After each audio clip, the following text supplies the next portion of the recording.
திருவாரூர் மாவட்டம் திருப்பாம்புரம் சேஷபரீஸ்வரர் கோயிலில் ராகுகேது பெயர்ச்சி நடைபெற்றது.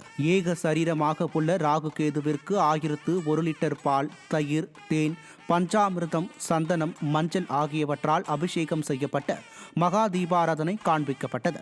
பின்னர் மாலை 4:20 மணிக்கு ராகு பகவான் மீன ராசியில் இருந்து கும்பராசிக்கும், கேது பகவான் கன்னி ராசியில் இருந்து சிம்ம ராசிக்கும் பெயர்ச்சியடைந்தனர். இதில் திருவாரூர் மாவட்டம் மட்டுமின்றி வெளி மாவட்டங்களில் இருந்தும் ஏராளமான பக்தர்கள் கலந்து கொண்டு பரிகார பூஜை செய்து வழிபட்டனர்.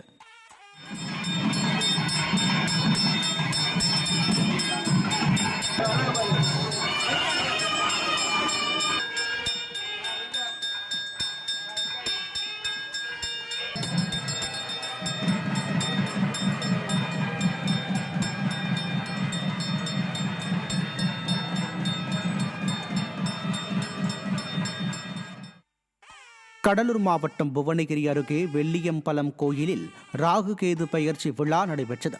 ராகு பகவான் மீன ராசியில் இருந்து கும்பராசிக்கும், கேது பகவான் கன்னி ராசியில் இருந்து சிம்ம ராசிக்கும் பெயர்ச்சியடைந்தார். இதனை முன்னிட்டு கோயிலில் ராகு மற்றும் கேது பகவானுக்கு சிறப்பு அபிஷேகம் செய்து தீபாராதனை செய்து ஏராளமான பக்தர்கள் வழிபட்டனர்.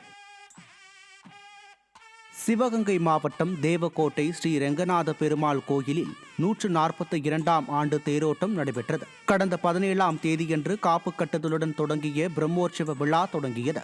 கடந்த 22ஆம் தேதி திருக்கல்யாணம் நடைபெற்ற நிலையில் தேரோட்டம் நடைபெற்றது. கோவிந்தா என முழக்கமிட்டு சிறுவர்கள், பெண்கள் என ஏராளமானோர் தேரை வடம் பிடித்து இழுத்தனர்.